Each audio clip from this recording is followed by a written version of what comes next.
Shout out to Nick. Thank you very much. You can head to the next one. It's okay. It's not that good. Now, speaking of AirTags from earlier and the idea of tracking things, how about the old-fashioned way?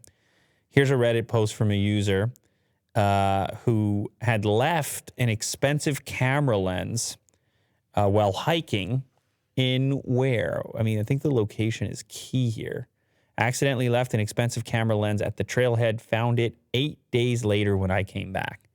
Well, anyway, the point of this story is good human stuff, that nobody took it, but instead they had put it in a Ziploc bag to protect it and had left it at the kind of entry point of the trail to be for whoever came back to get it. And then it lasted 8 days in that position and no one took it.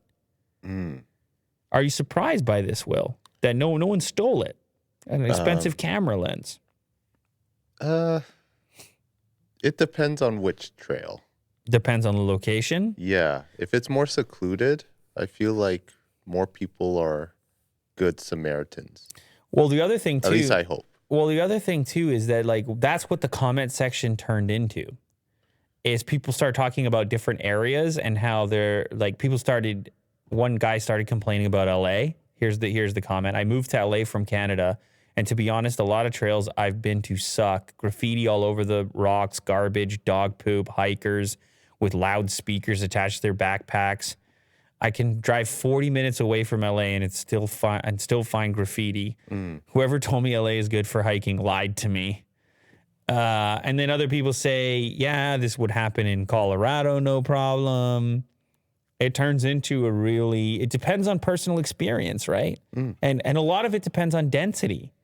Yes. And weather and like a lot of factors. But there was no AirTag necessary here. Just human AirTags. Yeah, that's a feel good. You like that, especially like for a couple $100 lens. That's when that's he good. says expensive lens, I think maybe even more than that. I don't know what the lens is. It's a zoom lens, but they can be up almost $1,000. Yeah, and there's going to be other photographers there that could just slap it right on their camera and say screw it, or sell it, but they didn't. So. Cool. Well done. Good job. That happens sometimes, rarely. I'm sure the guy wasn't expecting it when he went back. He's just like, it'd be such a nice, pleasant surprise.